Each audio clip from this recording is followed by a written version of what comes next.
Hey guys, living inside your aquarium. So tonight we have a live stream. I'm just starting out here real quick just to give you guys a glimpse of the interesting weather rolling in. I don't know if it'll adjust, but looks like one heck of a thunderstorm will be coming down soon. I don't know if you can see the bands of rain and all. In any case, as people filter on in here, we're going to head in. We're going to take a look at some maps and some statistics. But tonight we are going to be examining the butterfly effect. We're going to be talking about the fish hobby as a whole, and also kind of what... Ooh, there's some lightning right there. Better go inside. First bit of lightning. Starting off, I'm going inside.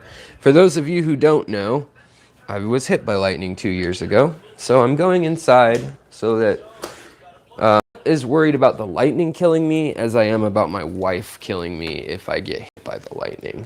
But let's head on down to the den of inequities downstairs, and we'll get going on the topic, which is an interesting one.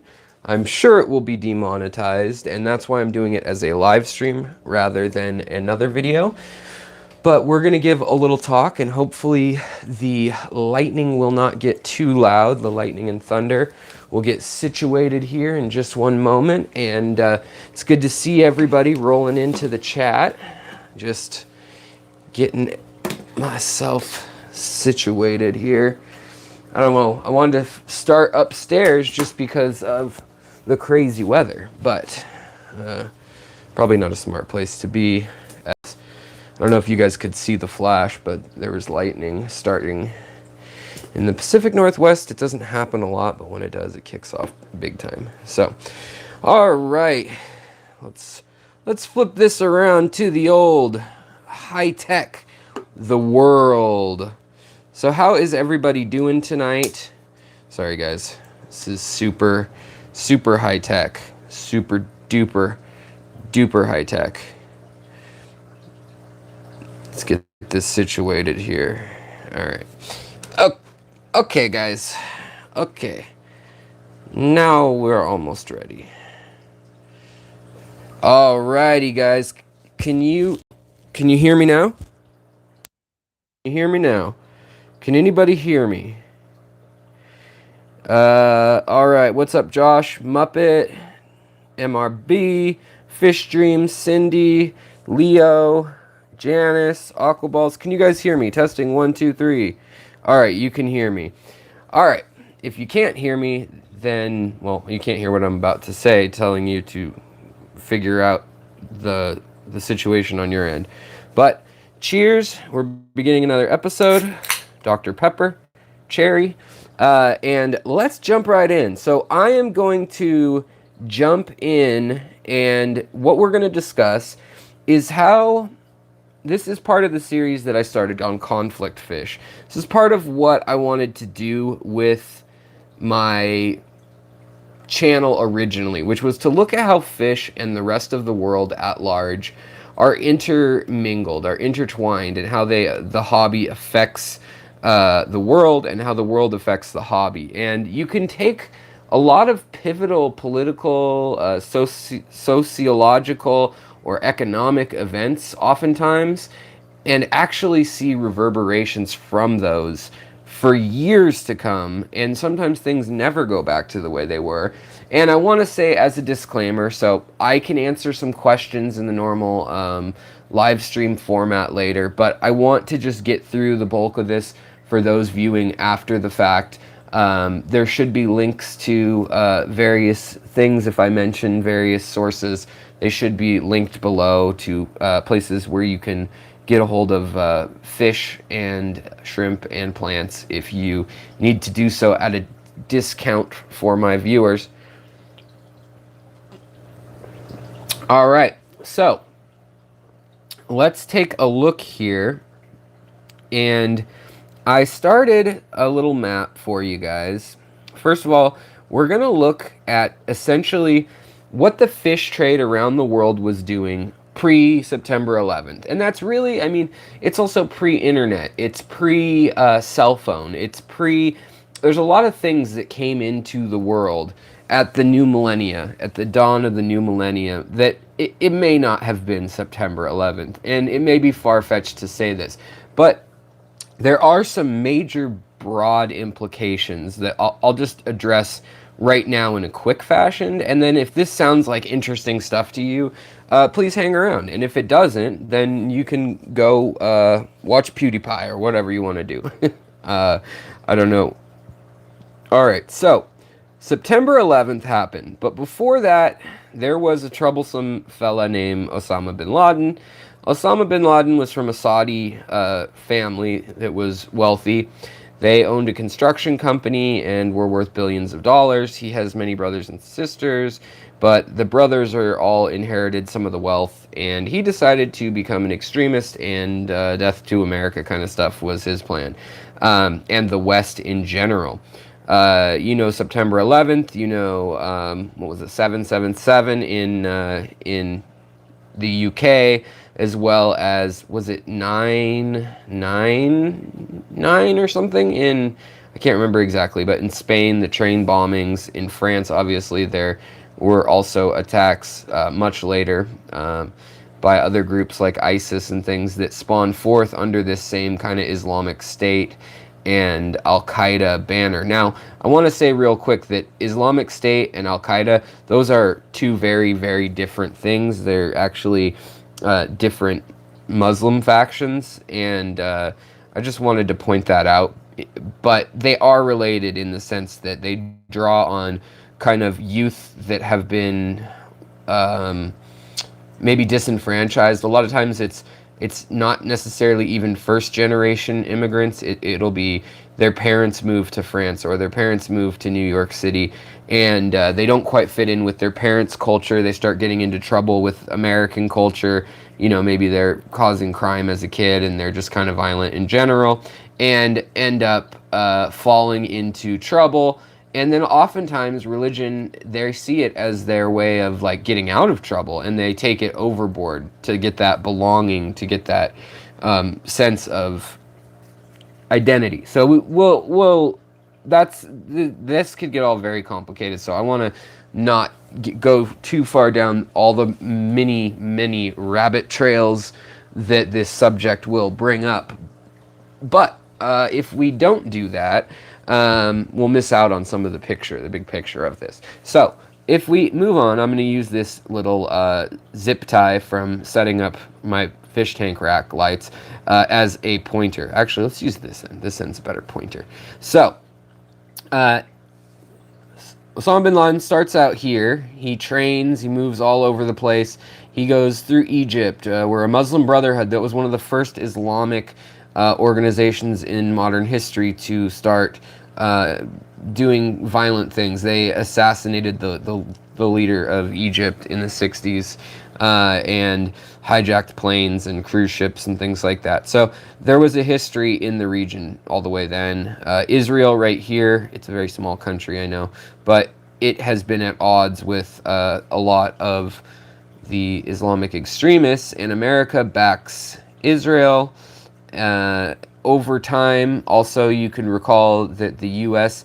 in the early 90s had been at war with Iraq because Iraq went into Kuwait and took their oil. Before that, the U.S. had both backed Iraq and Iran at different points in time and fought them against each other, essentially, while we put our money on Israel as our stability in the region. But we won't go deep into it, but America actually sold weapons to both countries, and that's all coming out of the Cold War. So you have to remember, before this, the world was split in two. Before September 11th, in through the 60s, 70s, 80s, the world was completely either Russian or American, or being fought over. It was seen as a battleground. And so a lot of this area, all these stands here, this was all part of Russia. And if you go over to China, that was considered communist too. So America saw this in Vietnam, and even a lot of this area, which wasn't necessarily communist, but some of these countries were right-wing dictators propped up by the West. Others were communist. But the reason all this is going to matter is First of all, in 2006, we found massive biodiversity of fish in the Lake Inle region right here in Myanmar, or formerly Burma, as well as in Thailand, Laos, and part of China. Now, this area was known for heroin production. Later on, Afghanistan is going to be known as the major source of heroin production for the world, many times over compared to what this used to be. Heroin was once produced in Turkey, Morocco, Lebanon, Iran, Kazakhstan, various countries around the world in the form of opium, India, and then was refined mostly in France and the Netherlands for Europe, and then Nigeria for Africa, China for this whole market of Korea, Japan, Philippines, and their sphere of influence. And then also on the West Coast in Mexico and in LA, San Francisco, Vancouver in Canada. Okay, so that's just a background to know. And before Osama bin Laden attacked America on September 11th, in Nairobi here in Kenya, he blew up or helped plan blowing up the U.S. Embassy. Now, this killed, I think, just under 300 people, or just right around 300 people. Collapsed the building. It was Oklahoma City bombing type style truck bomb that blew up the building, killed lots of people, maimed thousands in the area, and it was really the first time he was on the radar as a bad dude. At the same time, in this area, in northern Nigeria, in Chad, Niger, Mali specifically, and in Burkina Faso, there was the uprising of another group known as Boko Haram. Now, they're another Islamic group that would align with Osama bin Laden against the U.S. And if we go over here, another Islamic group that would align with Osama bin Laden was in the southern Philippines, as well as the biggest Islamic population in the world is in Indonesia, if you didn't know that. So this country covers a lot of land, and Indonesia, all these islands, incredible biodiversity. In Sulawesi here, this island, a lot of the shrimp and the hobby come from there. You know, we've got all these Aru Islands in here also, and then we've got Papua New Guinea, and out through here we've got all these Sunda Islands and the Strait of Malacca up here, and Malaysia. Now, this area since the 90s has become also very popular, not just for having, obviously not just talking about the Muslim influence, but talking about, there's a big Buddhist population here, and then there's a big communist population in China as well, as in these countries where I mentioned there were militias, and even in India, Nepal, they don't have as many fish, so we don't need to worry about them as much. But I'm just laying this groundwork of where we're seeing these forces. After the Cold War, the world was still loosely aligned by these things. Countries like Egypt, Libya, you know, they were getting arms from, for instance, Egypt was getting them from the U.S. and Russia, actually, and Libya was getting them, Gaddafi was getting them from Russia and various other terrorist groups. He was supplying the IRA, who was doing bombings in the UK, more so prior to this, but the war did continue throughout the 90s, and actually into the early 2000s, if you want to get technical. So that was all going on, and Osama bin Laden decided to hide in this region right here of Afghanistan, known as Tora Bora, and he hid there for a while. But before that famous hiding spot where September 11th happens and we bomb the heck out of Afghanistan, And then 2 years later, we claim there's a link to terrorism in Iraq. We start bombing Iraq also. So the U.S. has wars going on in both of these countries. Soon after that time, George Bush also says that there is an axis of evil that includes Venezuela, which is a major source for biodiversity of fish, as well as Brazil is, and Colombia and Peru. This whole area right in here where my mouse is, that is all just chock full of some of the most amazing fish in the world. You know, all your angelfish and corridoras and most your tetras. There's some tetras in Africa as well.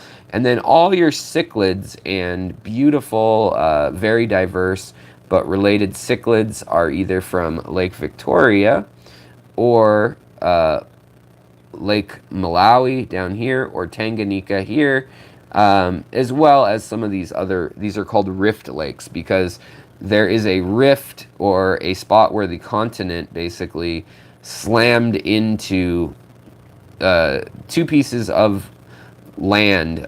This chunk here and this chunk here had slammed into each other at one point when all the continents were formed, and now they've actually pulled apart, and there's a big hole, and there's a trench that you can follow along a lot of this area. But these have left a rift known as the Rift Valley, known as also the Rift Lakes, and this is another huge hotspot for biodiversity in our hobby. And also the hotspot of these cichlids that we all, you may think of, you know, parrot cichlids, or the peacock bass being hybridized with various things, and you get like flower horns and all sorts of stuff like that. But all the nanochromis and the crebensis and all those kind of fish, they're not necessarily in these lakes, but they're found in the Congo River Delta pufferfish, tigerfish, you know,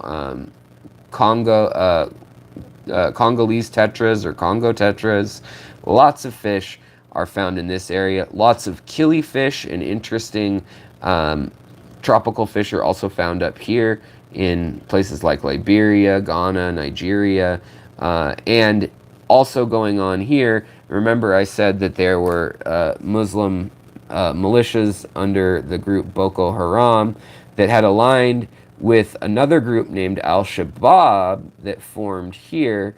And Somalia was a failed state, as Afghanistan kind of was too. So in the late 90s, the Taliban basically took over, and they were an extremist group that wanted to live under fundamental Islamic law. You probably know all this. But Osama bin Laden kind of spent his time radicalizing people here, in Yemen, in Saudi Arabia, here, in Egypt, in Algeria, all the way down here, and he lived in Somalia hiding for a while.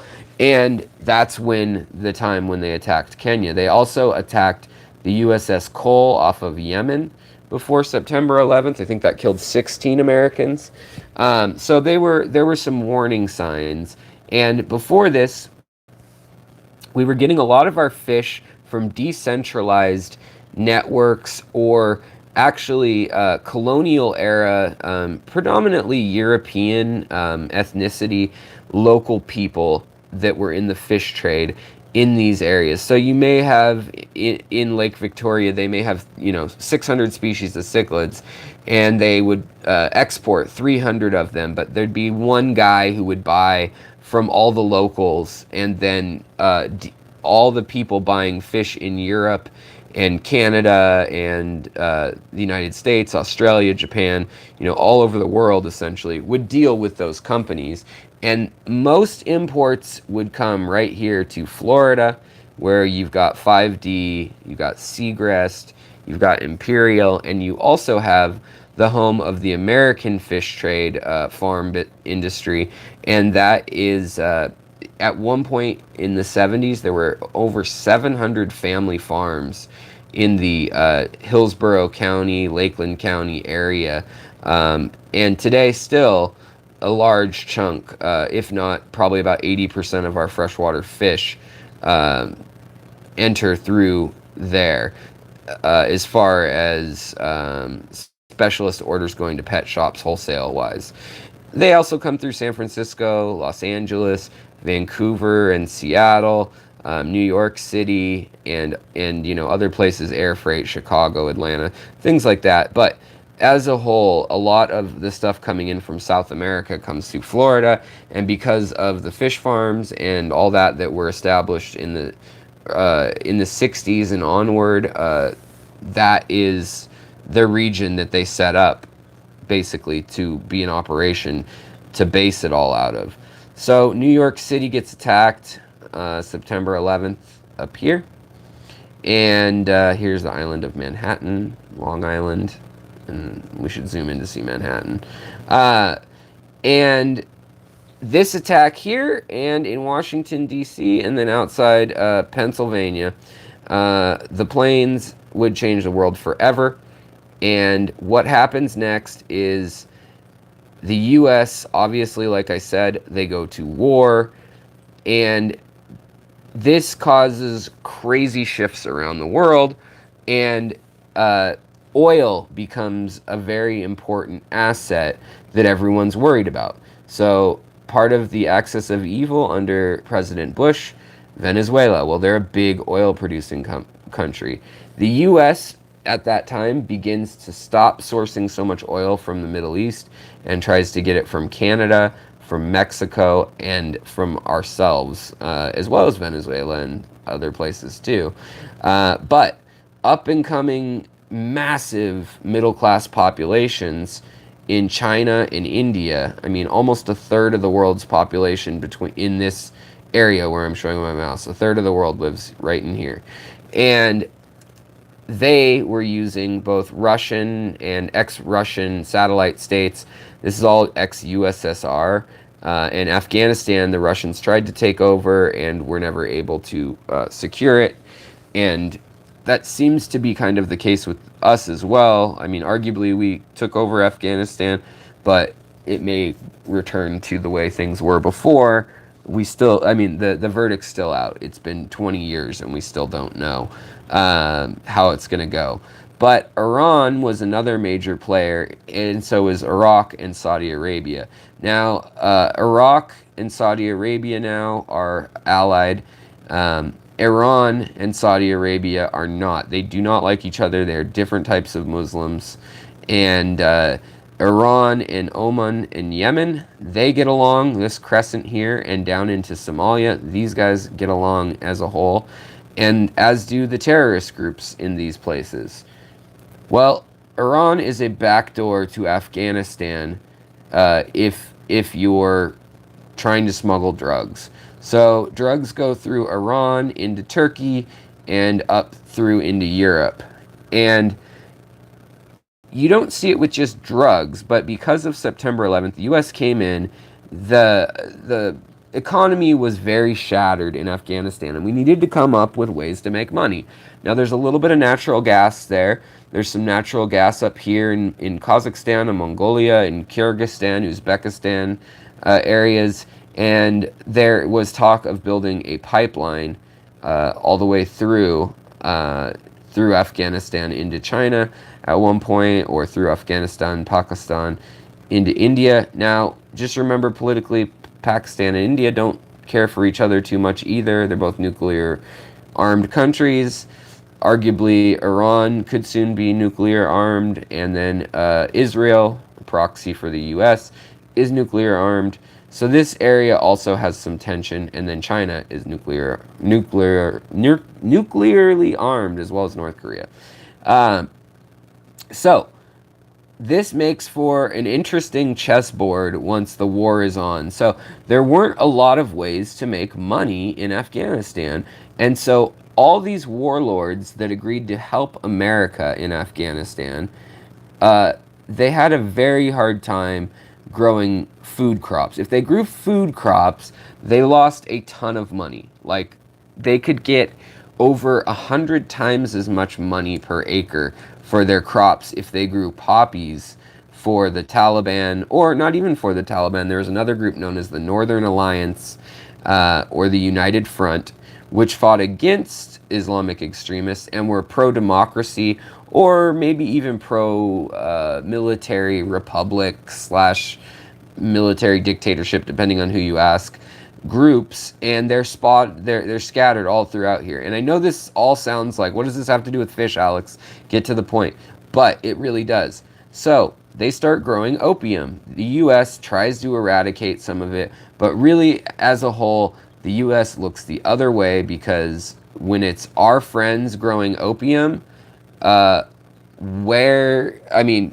else are they going to get money from other than us? It's their big cash crop. So we look the other way as long as they're not the Taliban, and then we burn the Taliban's fields. Well, what happens because of that is that this area that was once known for the highest grade heroin in the world, the Golden Triangle right in here, they get undercut and that collapses. China, also feeling that Russia is no longer its big buddy with communism and this whole sphere of influence, China has started to experiment with capitalism. And they're not funding the extreme Maoist rebels that wanted a form of communism that basically was stricter than what China was even, pretending to implement. And meanwhile, up until 1997, Hong Kong was owned by Britain, and up until World War II, Singapore was also. Now, Singapore is the single biggest producer of fish in the world for our trade as far as exports go. They bring them there, they breed them there, and then they export them out of there. And that's where I think this will help you guys a bit. So, if we take a look at this, I want you guys to look at this. This is now, mind you, but this is where everything shifted and was shifting already before September 11th. But if you take a look, you can see Singapore, this is in millions. So in 2014, these is a piece of the total pie of ornamental fish. So Indonesia is 21, where is that one? 21 million. The others spot, that is how it used to be more so, is that a lot of countries, you bred your own fish locally and distributed them locally, and that made for very interesting local types of fish. So for instance, during the Cold War, a lot of the Eastern Bloc places like Germany, the Ukraine, and places like that, Poland, they had fish that were brought back in the 1930s and 40s, and they had, stocks of angelfish that were traded around, and all the way up into the 1990s even, a lot of those fish had never been seen in the Western non-communist world. But yet all the communist world and China and, Cuba even, they trade just fine with those places. And so there's strains of, for instance, angelfish and things or goldfish that are totally common in that side of the world. And really, September 11th stopped the Cold War once and for all. There was this uneasy time after the Cold War, after the Berlin Wall fell, where we weren't really sure how the power vacuum around the world was going to play out. And I think trade opened up a lot in general, just because people want to connect, But the most amazing thing about these numbers, so alone, Singapore equals $70 million in, this is like at wholesale level, exports of tropical ornamental fish. All other countries put together, 75%, or 75 million, sorry guys. So like almost over a fifth of all the exported fish, or I guess you could also say imported fish to your country, if you're in Europe or Asia or the Western world at large, as well as the developed nations of Asia, are coming from Singapore. Next up comes Japan. You got koi fish, goldfish, and so forth. Now, one you may not expect, next up on that list is the Czech Republic. And that is actually because after the Cold War, they had to figure out, what are we going to do for an economy? And they diversified their economy. Of course, fish, this is just a minute part of their economy, but there were many, many fish clubs and exhibitions held in the Czech Republic during the time of communism. And I have a video on that, and it says, what does Hitler have to do with fish? Or what does Stalin have to do with fish? But basically, they set these clubs up for young men in every little neighborhood, and oftentimes in apartment buildings where there'd be 1,000 people living in an apartment building, and they'd give them some goldfish, and they'd say, breed us, silver scale goldfish, and we'll have a competition in the province for who has the best. And then the next building would get gouramis, and the next building would get, so on and so forth. But it kept young men who were bright. It kept them in one place where they could be watched and listened to, bugged, but also just kept them busy. They didn't want to rise up. They didn't want to protest. And obviously people like fish. It kept nature in kind of a brutalist style, in some of the urban areas where it's really a lot of concrete buildings and things, just like any big city. So after that, you get Thailand, Malaysia, Indonesia, and then Israel, which is interesting to me. And then trailing right next to the same amount of money as Israel makes is Brazil, even though they have like basically 50% of the ornamental fish market lives in Brazil to some degree, in some part of Brazil. And then if we keep moving on down, Sri Lanka and Colombia. Now, why do these other places that you think, well, maybe they don't have the diversity of the Amazon? Like, for instance, Malaysia and Thailand, they do have huge diversity, but they don't have quite the diversity, or Sri Lanka is an island, they don't have quite the diversity of Brazil. I mean, Brazil, the Congo, those places have crazy, and the Rift Lakes have crazy diversity. So it makes sense that they should be coming from there, right? But they're not, and that's because cheap labor, cheap land that floods, they can grow rice paddies oftentimes, or other crops that live in flooded fields, cranberries. I mean, I'm just throwing things off the top of my head here. But they're able to do that and also use it to raise fish, and they're able to irrigate these things because of that rice cultivation for hundreds of years. And they don't have to pay for heat, they don't have to pay for the water, and so it makes out. Now, it's interesting, though, the weird one is the Czech Republic here out of these, because it's not in that temperature range. So I have a whole video on that if you're curious about how that happened. And I have, make sure to look at the updated one that was corrected by the biggest exporter from Czech Republic. He straightened me out on a few details. Very nice fellow. All right, so Israel, that's another weird one, right? They've got the right temperature, but as we mentioned on the crazy in the crazy world of conflict that is the U.S.'s alliance after September 11th, probably after the U.S., Iraq, and Afghanistan, the number one target would be Israel. These Islamic-aligned groups hated Israel. Israel doesn't feel any love for them back. But this is a very arid country, and it is lacking water. This region is lacking water.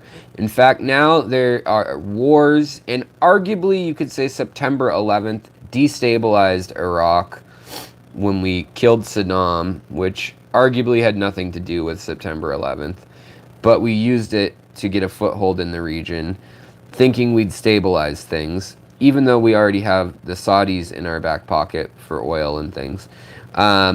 And the United Arab Emirates and Dubai, Abu Dhabi, Qatar, Bahrain, all these countries are okay with the U.S., so to speak. Now,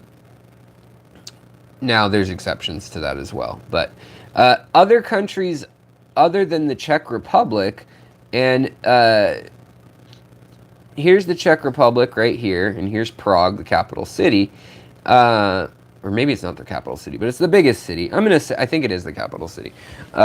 Correct me if I'm wrong, but it is positioned perfectly for sales to Europe, and that's another reason why. It could sell to all the old Eastern Bloc countries and to the Western. And during the closed time of the Cold War, some trade did still occur, and so they could get new species. But Africa was being carved up again, first in the colonial period or pre-colonial period, then the colonial period, and then World War I redrew all the lines. Italy lost, their colonies in Somalia. Britain decided to give them up by the end of World War II. Kenya was British-speaking. Tanzania was British-speaking. Zambia, Zimbabwe, Mozambique, Malawi, all these places were generally either English, French, German, or Italian, or Dutch. And I guess Portuguese, too. There's a few in here. But the fish and wildlife that's here, it's amazing to me that that shift of money from here to here, the heroin dealing drug lords are all of a sudden destabilized. Democracy, the internet, cell phones, all sorts of things changing in the world allow for revolutions to occur. There is a democratic people's movement that rises up against the military dictatorship. There's a stalemate, and it ends up that the military dictatorship in Myanmar is basically going to co-rule with, I don't want to mess her name up, but Aung San Suu, I believe is how you say her name, who's won the Nobel Peace Prize.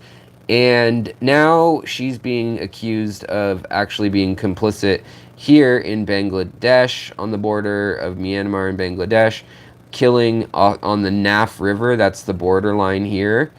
And we get a lot of cool barbs and fish in Bangladesh. There's lots of really cool barbs and loaches all throughout this whole Southeast Asian region. And a lot of those are in that Lake Inle region. It wasn't until 2006 that we even knew that they existed. So if you like celestial pearl danios, erythromicrons, rummy nose rasboras, the orange ones, the arawak rasboras, if you like the sundad danios, the little blue ones, a lot of those were not sourceable as a whole before that. Now we can source them from Thailand or Singapore down here. And just so you know, Singapore is a city and a state. So Singapore, with that huge share of the market, is right down here, 5 miles. So let's zoom in even more. So 2 miles across there. So let me just measure this out for y'all. So this is 2 miles, and this is all of Singapore. 2 miles, 1, 2. So what is it? 12 miles across or something? It's ridiculous. Yet there's such a banking hub that they're able to finance fish. And the same is also true if we go up the coastline here into China. Taiwan is another huge one with shrimp. Now, they don't get along with mainland China. In 1945, the main government left China and moved to Taiwan. So technically, Taiwan calls themselves China. They think they're the real government in exile. And China says, come back, we owned Taiwan. We are the real government, and the communists are the real government. But in the meantime, Hong Kong was in British hands for most of this period. And after September 11th, it was still in an independent state, but getting turned over to China. And it still is now. That's what the big protests going on are about. But a ton of fish, including goldfish, come out of Hong Kong. Now, with the illness going on currently, and also just as fluctuations occur in markets and trading, and currencies values, goldfish traditionally were either from Hong Kong or Japan. And when I say Hong Kong, oftentimes they were bred somewhere in China, but Hong Kong is where they shipped out of to the US or to Europe. And Belgium or Amsterdam were the main places they would arrive in Europe, as well as Germany, Aquarium Glazer, and then the Czech Republic as well. Also, another big fish importer, you've got Romania has some, Ukraine has some, and Hungary has some. More people in those countries per capita keep fish than a lot of the world. Turkey also does a lot of fish from South America and distributes them. Just kind of an odd occurrence. But what I want to talk about again is, so Boko Haram, the group that I told you about that took over this area, they got along with bin Laden. Bin Laden's on the run. Bin Laden's dead. But the group Al-Shabaab here that he seeded and supported has gone over, and there's these massive refugee camps in Kenya of Somalis, because literally tens of millions of people in Ethiopia, Somalia, and Kenya were starving to death in the 80s and 90s, and a lot of them moved to Kenya. Somalia has no real rivers to speak of, has one actually, near Mogadishu, and another few water sources that aren't big rivers, but they're water sources up in this area where it's a little more stable. But it's warlords, it's craziness, it's an unstable place. You could go watch the Vice Guide to Traveling to Somalia if you're interested in that subject. But as you see here, Kenya, its neighbor, is on Lake Victoria. Uganda is its neighbor as well. If you recall, in the late 90s, or mid-90s, there was a major genocide in Uganda. A few million people died. And in the Democratic Republic of Congo, which we get, like I said, many pufferfish, lots of cichlids, interesting cribs, big tetras, all sorts of stuff. Lots of catfish, Cenodonis catfish and things like that. Nanochromis fish. These all, and shellies and things like that, these all basically have been in the Democratic Republic of Congo. It's a huge region, massive rainforest, and there over 6 million people died during President Clinton's reign as president in civil war, and that continues to this day. We still see thousands of people dying every year. Kinshasa's the capital here, and the Congo River goes out here. The other drainage goes towards the Rift Lakes, and these people all have said, how can we fund our projects? We can't grow opium, or there's too much of a central government, and they'll fly over and bomb things.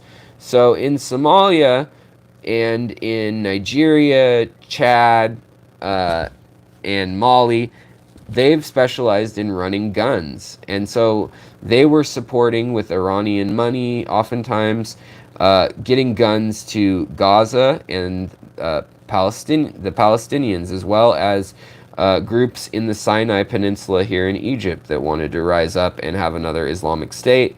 At one point or another, if you recall, after September 11th, after this region was destabilized, we had Islamic State running countries from up here, not really Iran at all, and then over here. Iran is run by a caliphate of its own, but it's a different branch of Islam. So Osama bin Laden, Iran, not friends, different kinds of Islam. Hezbollah is the same kind of Islam as Iran, and they are in Lebanon and Israel and fight with Israel. Now, you saw on that map, Israel is a major source of fish. That's weird, right? It's a desert country. So Israel is in the same boat as everyone else. What are we going to sell? So they've got banking, they've got high tech, they've got diamonds, they've got tourism. And they have to figure out what they're going to do also. And after September 11th, the U.S. teamed up with the government in Tel Aviv and Jerusalem, and they decided to make a program called Iron Dome, which stopped missiles and rockets from like when they're launched in Gaza or the West Bank, none have been launched from the West Bank for a little while, but when they're launched from Gaza or the Golan Highlands up here into Israel, Tel Aviv is considered a very far spot from them. If it can reach there, it's considered, I think it's like 50 miles or 78 kilometers or something like that. That's considered a like a pretty high-tech missile, and that's how far they've gone.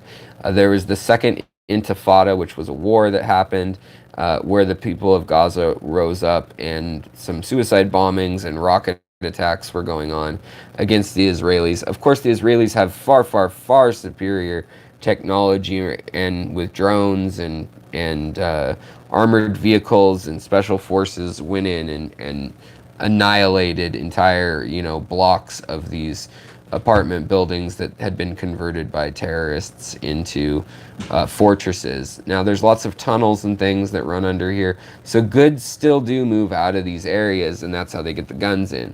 Back to fish, Israel with the Iron Dome program no longer has to worry quite as much about rockets going off and killing people.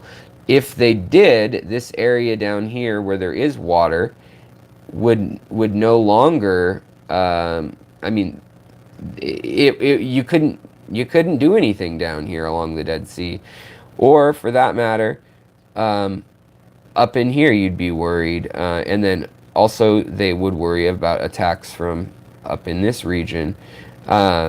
So they decided that, and then this is all the Palestinian region here, the West Bank. So the fish, also the West Bank, decided we should raise some fish too. So there is a small fish and hobby in Palestine. I think there's maybe 2 or 3 million Palestinians here, and then another almost million in this small space. This is one of the most densely populated spaces in the world, Gaza Strip.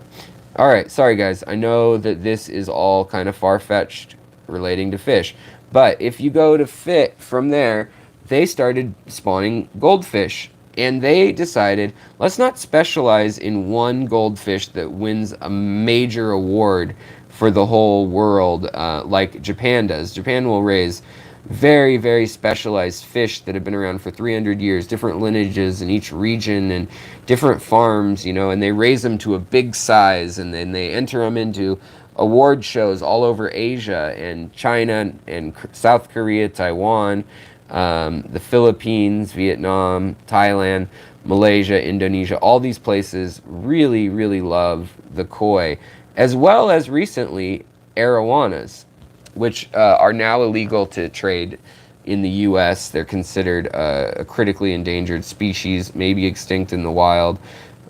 Several varieties anyhow. There is a species in Madagascar, some in Africa, and probably a few in the wild in here, in this region.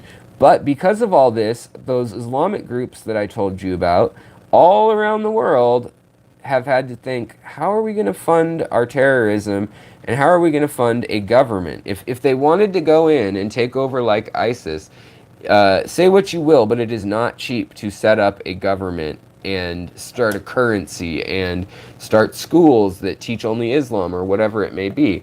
And you need to feed people and shelter people and make them live before anybody's going to follow you.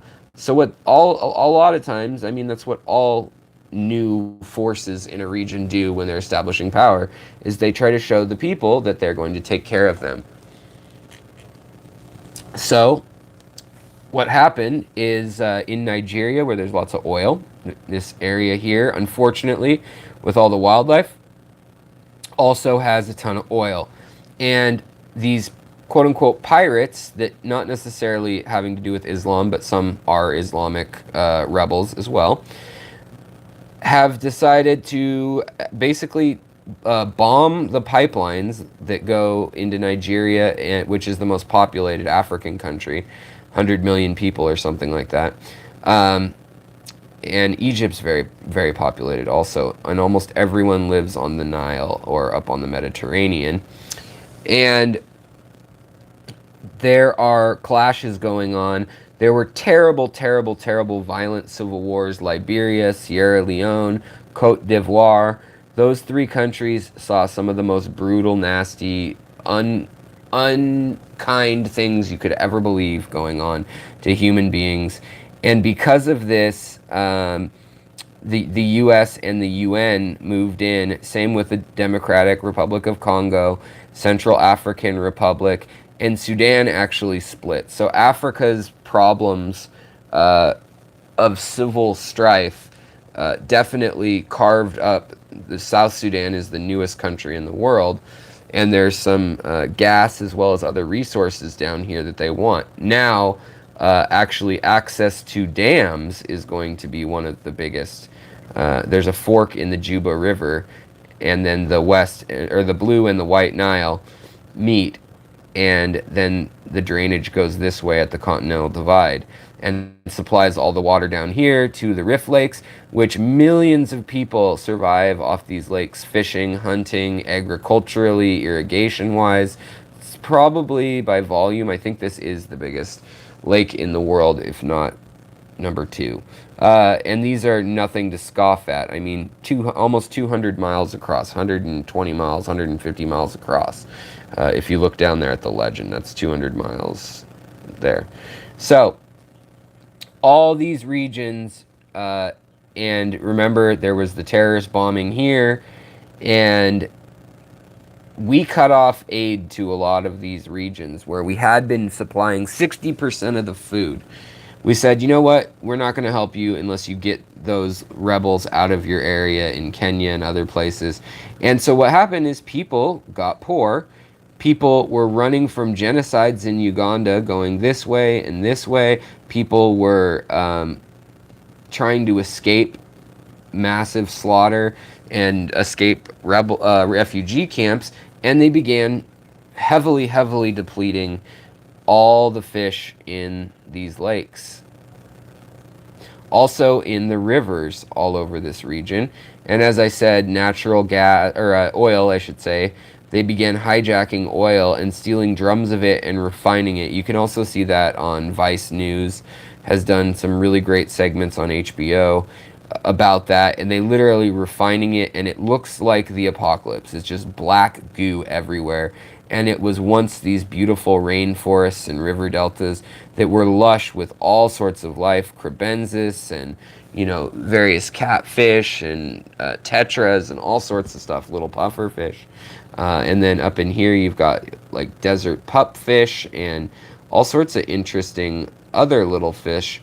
And as I said, Boko Haram, the Islamic group, has terrorized the region up in here in the deserted area.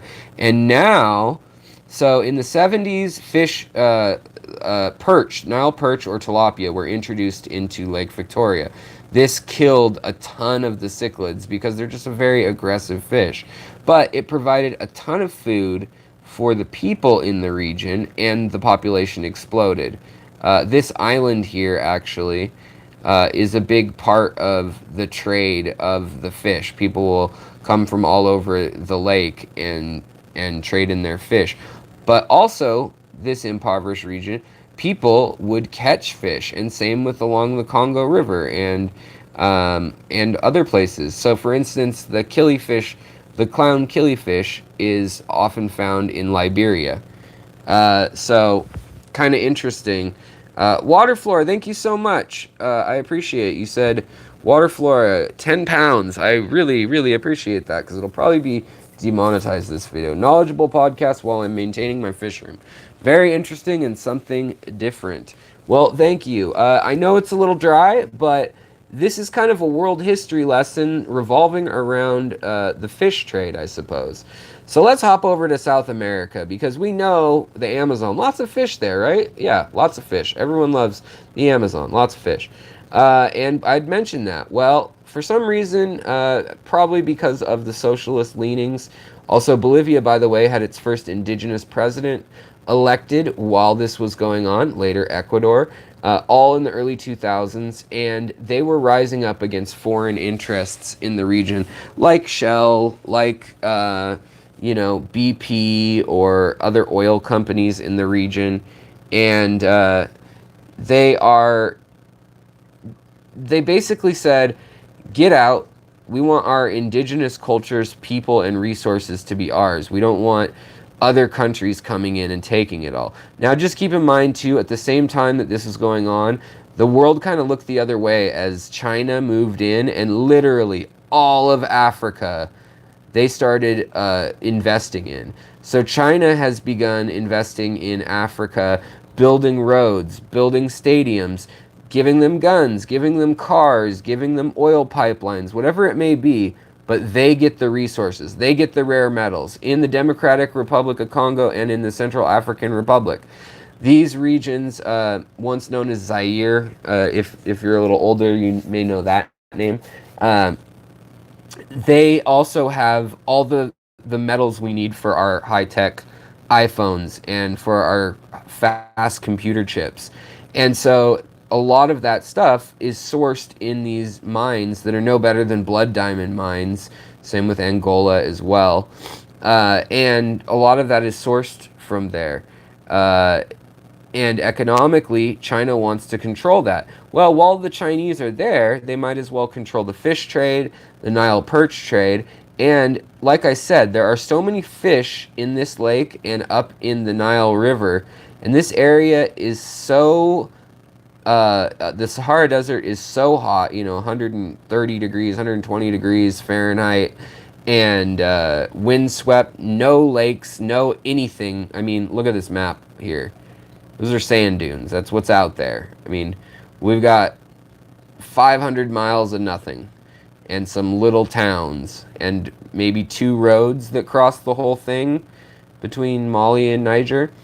And so these Islamic groups have taken advantage of that area and decided to take over. Now, these little lakes in here, these have some really cool wildlife, lots of fish. These dry out seasonally, but Lake Chad here, tons of Nile perch have been introduced to that lake.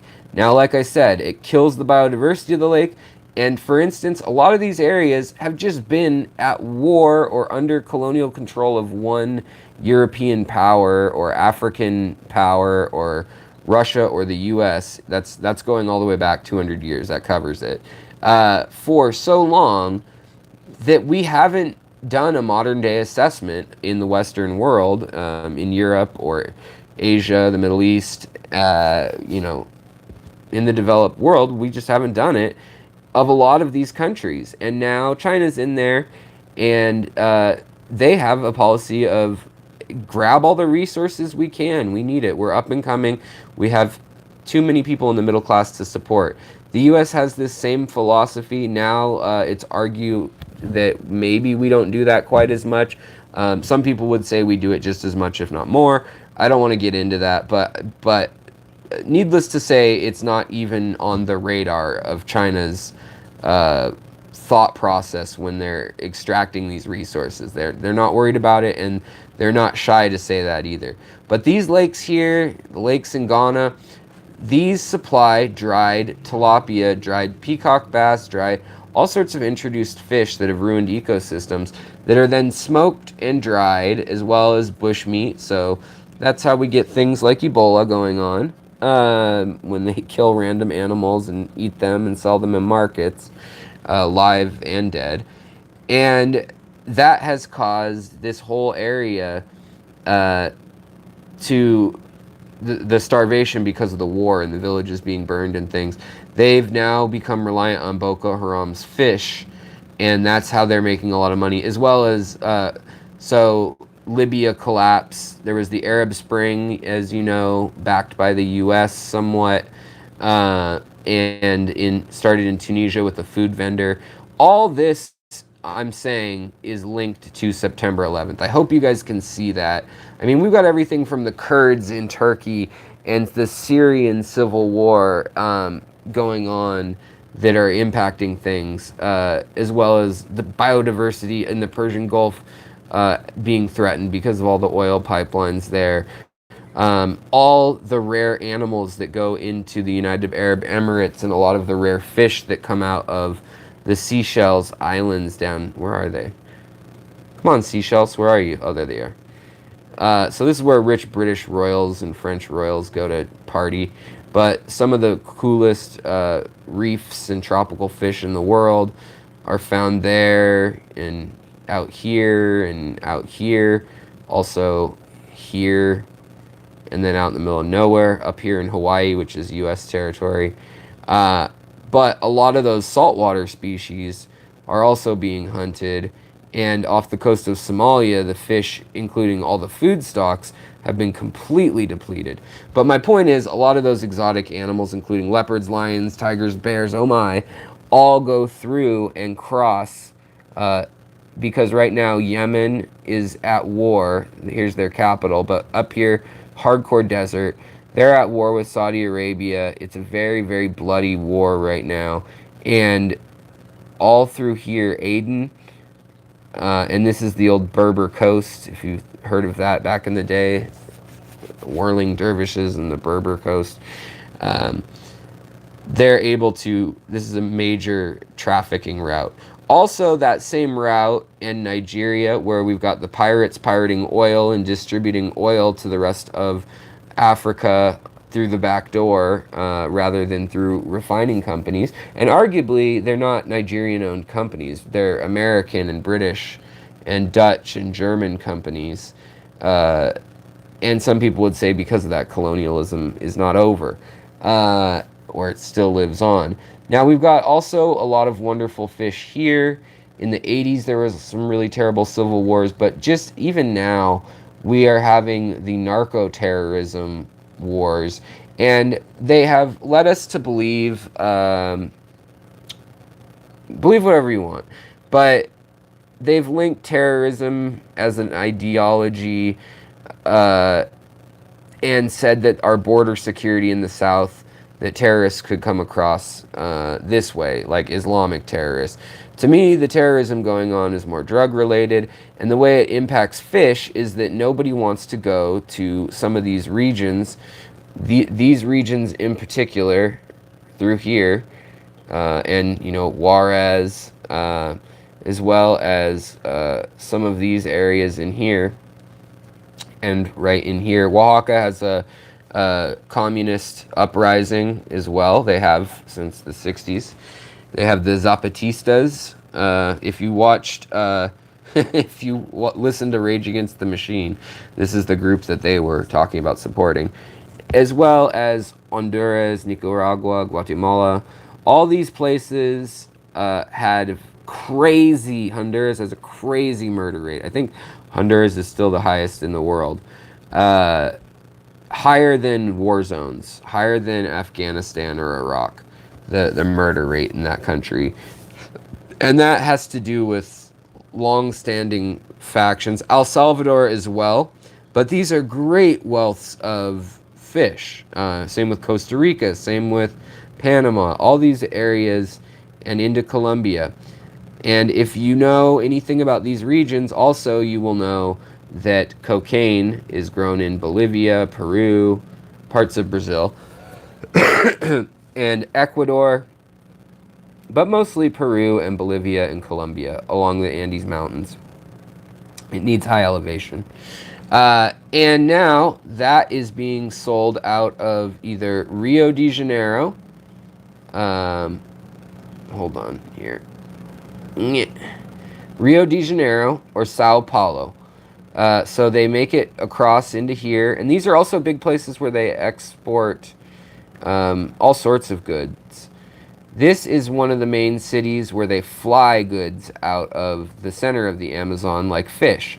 And they'll fly them out to Florida or to Puerto Rico and then to Florida. Or over and all the way up into the Netherlands. So they'll usually go from either Sao Paulo or Manaus or Amazonia, or Amazonia was this utopic city they wanted to build in the heart of the Amazon that would be the capital of Brazil and be green, and it's super corrupt project that's kind of gone off the rails, but whatever.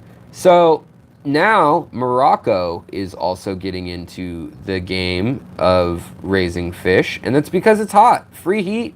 They can source irrigation water. There's irrigation and viaducts going all the way back to Carthaginian times. Carthage was up over here. Here. I don't know where Carthage was. There's Tripoli. Where was Carthage? We'll find it, guys. I have to now. I feel like there's Carthage, also known as Tunis now in Tunisia. Okay. Which comes very close to Italy. Italy is also another hub. You can basically jump across there, right? It's only like 100 miles. And in Gibraltar, it's only like, how many miles is this? It's crazy. I think it's like 6 miles across. So they can get to Europe with their goods, yet labor and the cost of spawning fish is so low. I'm surprised that this region isn't coming up more for raising fish. And maybe it will be. As Israel becomes bigger and bigger every year in raising fish, specifically goldfish, then perhaps Morocco and some of these other regions will. So let me pull up another map real quick that I put together. So here, this is where we're sourcing our fish from right now. Like, these are the main places that we get the fish in the hobby, freshwater fish, that is. We also get them from, parts of Australia, parts of China, random spots, like if you want a scarlet batis, or if you want chain loaches or border loaches, yo-yo loaches. If you want babalti shrimp, you can find them in here. So there's major exceptions where we're missing some things, but a lot of the plants and fish that we keep are from those regions, and as you can see, those are regions where there was a lot of conflict, and either trade hubs like the Netherlands, the Czech Republic, like Afghanistan for heroin. It's east, east, west. You're going to have conflict. Israel for the whole Mediterranean, Africa, the Middle East. And as India and China grow bigger and bigger and bigger, they have populations that want to aquascape, that want to keep fish. And it's so much cheaper to import fish from these Southeast Asian countries. Whereas before September 11th, they were coming from little groups of people that would sell to one big exporter in their country. And that still goes on in the Amazon very frequently. There's still one major exporter, one city of 80,000 people. Was it Fortunus? I don't think that's the right name. It's something close to that. Hold on. Oops. Don't need to open this. But yeah, the global trade in ornamental fish has shifted, and now it is mostly in Asia, as you can see. Oops. Mostly in Asia, as you can see. Then next in Europe, that's the Czech Republic mostly, and then just other countries like Germany and things breeding. This is like hobbyist breeders as well. And then we come to South America, which is where all those species are from. If we looked at this prior to September 11th or prior to the Cold War, this kind of would be reversed. A lot of these species would be coming out of South America, and species like the erythromicron or the celestial pearl danio, things like that, they were not even known. We didn't know those. Here we go. We didn't even know about those.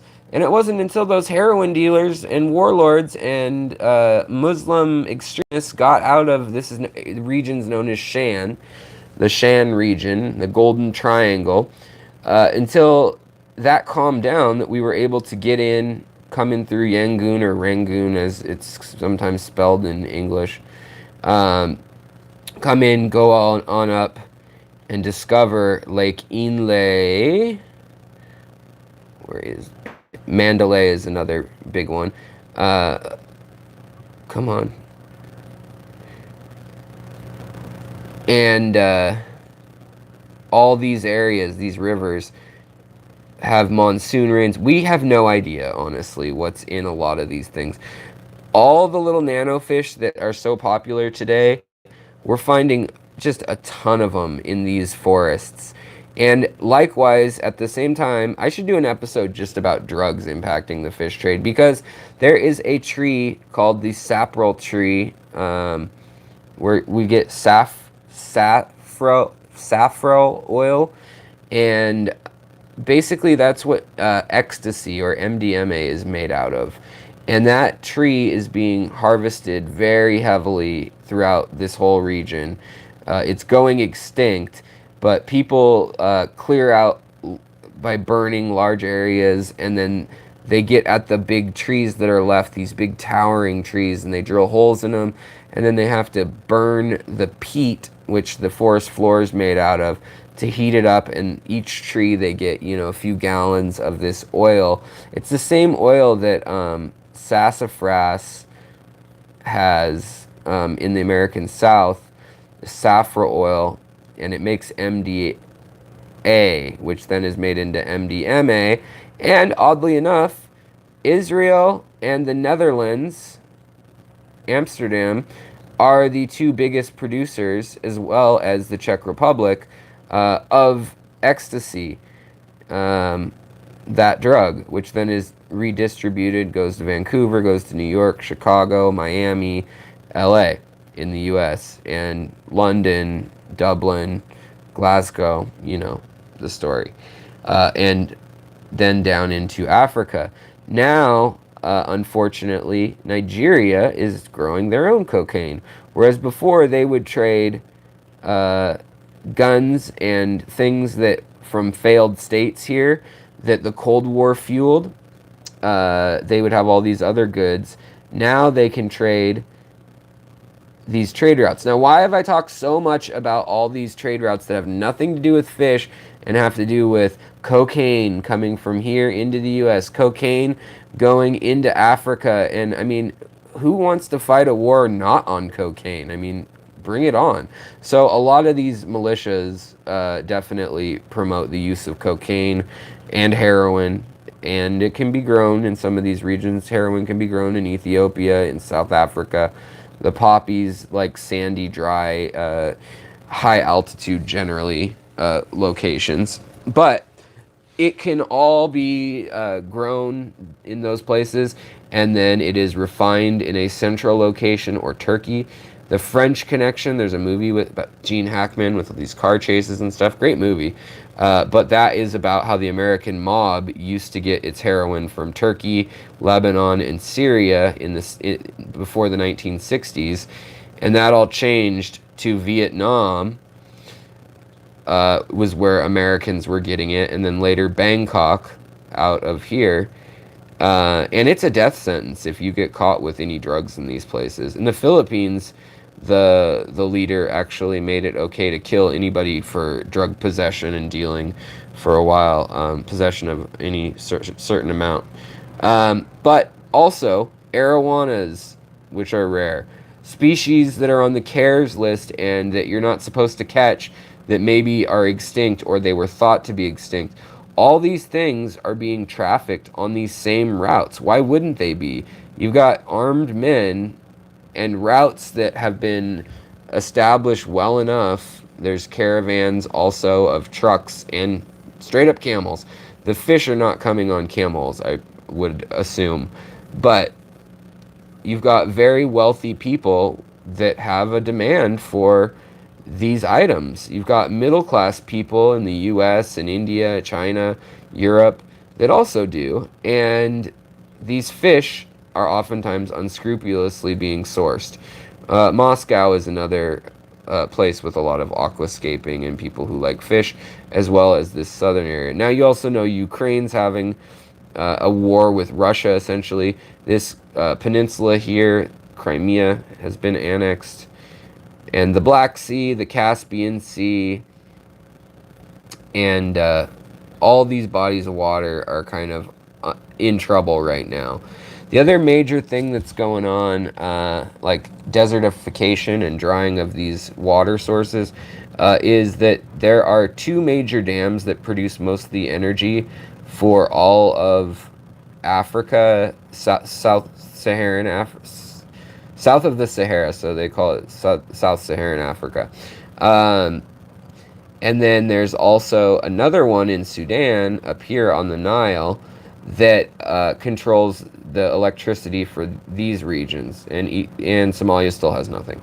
But 90% of people living, 91 I saw today, percent of people living in the Central African Republic, South Sudan, Uganda, and the Democratic Republic of Congo, People's Republic of Congo, do not have electricity. So there's a plan to bring electricity. It could bring electricity to over 50 million more households, but it would be on the it'd be called the Inga 3 dam, and it would totally get rid of, for instance, nanochromis, so as well as crebensis and a lot of these Central African cichlids, which is a bummer. Also, a lot of the catfish and things that were popular in the hobby, like the zebra pleco.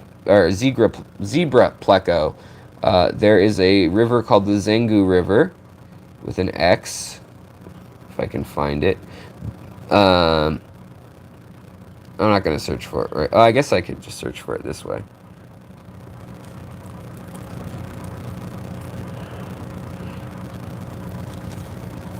Okay, I was too far south.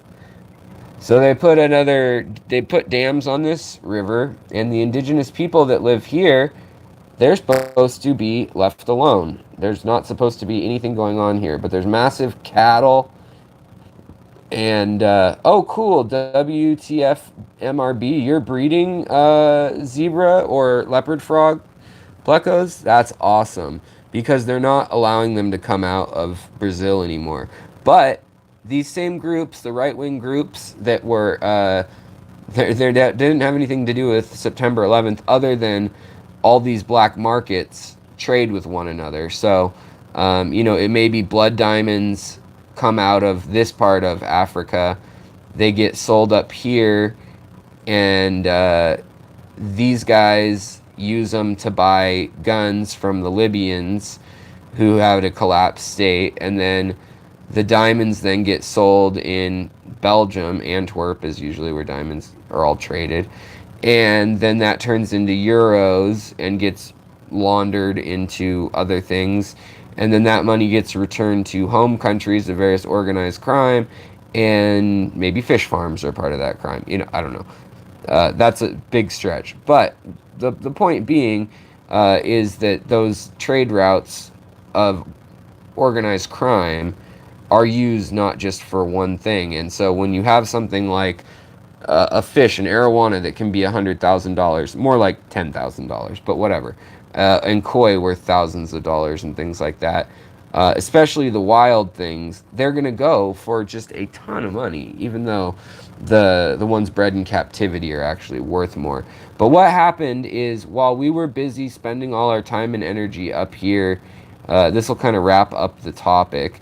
While we spent all our time and money in Afghanistan, Iraq, and Israel, worrying about things, China came into Africa and made agreements that basically they'll pay them back with their own resources. In exchange, they'll build all their infrastructure for them. And likewise, Chinese businessmen have come all throughout this region, as well as, businessmen from Thailand, Singapore, the Philippines, another rich country, Brunei, which is actually a country on an island that has two countries, Borneo. Very odd. But yes, so with all those things going on, there's now all those fish farms you saw in the chart that get sold out of Singapore. A lot of them have Chinese owners. And same with a lot of the arowana farms and rarer fish, big pacus, and some of them are Southeast Asian fish, but a lot of them are actually South American fish, like Paraibas and things like that. that they're monster fish that could only go into a mansion of a place. So if we pop on the map one more time of the world, this is where we're kind of stand today. This is where the fish are coming from. And out of all these places, a lot of them face potential conflict, don't they, guys?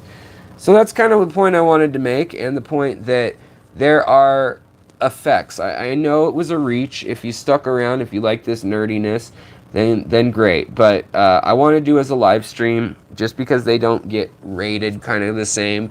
I know this won't get monetized in the sense that because I'm talking about terrorism and things, but this is kind of in that installment going with the last one of economics, the world picture, and how one event really did kind of shift things. I mean, it caused drugs and money to not be placed here, and then it caused us to shift our resources in the US from worrying about cocaine as much, and that got funneled into here, which then goes up into Spain and London and France. And now they have a big cocaine use problem, bigger than the US. And then here we've got narco traffickers and all the goody eds and interesting like earth-eating cichlids and firemouth cichlids in Texas.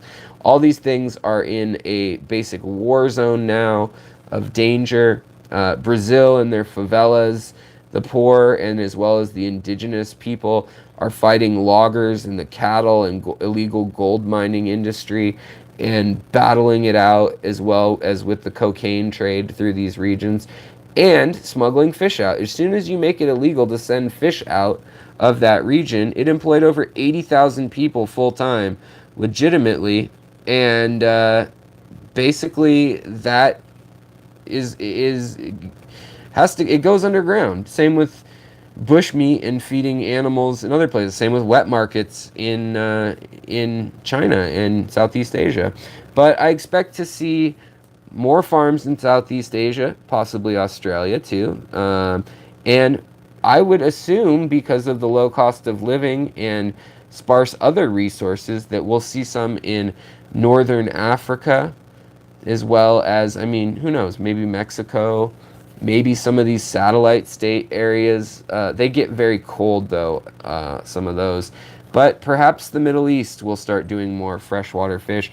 The thing is, there's such a lack of fresh water on the Arabian Peninsula that it's very likely people would not, quote unquote, waste it on fish. They would want to drink it because people are dying of not enough water in some of these regions at times. Definitely for their crops. Sorry guys, I know this is appalling, this camera work. But I wanted to test out this video concept on you guys, see what you thought of it. And yeah, just let me know in the comments after the fact. And thank you so much for the super chats if you did dig this. I'm going to go watch the weather out the door. And we'll get back to more specifically fish soon. We will, I promise. But for now, I'll leave you guys with this quaint little picture of my tank upstairs. So I hope you guys are doing well. Thank you for watching. I know it was a reach, and I know some people are going to complain. They're going to complain about my analysis of how the world works, and it's very American-centric or European-centric, but that's where I live. So that's what you get for now. And if you have any input or any other effects, I could have really narrowed this down, but I kind of used it as a clickbaity title of one event, and then we referred to a lot of it. So yeah, let me know again if you liked it in the comments after the fact so I can kind of add it up and quantify it. But if you made it this long, please like, share, subscribe, whatever you want to do. And if you want to support the channel and more of this long format stuff that doesn't make much money on the channel compared to like top 10 fish that fight each other to the death or whatever, then definitely helping me out on Patreon is an awesome way to do so, or supporting my Teespring, or just buying fish and shrimp from me if you're in the area, and plants. A lot of you have been doing that lately. All right, you guys, take care of yourselves, your critters, and the people around you. And of course, I think if half of us did half of that half the time, the world would be twice as good of a place. I will talk to you guys next time, and this is The Secret History, living in your aquarium. Good night.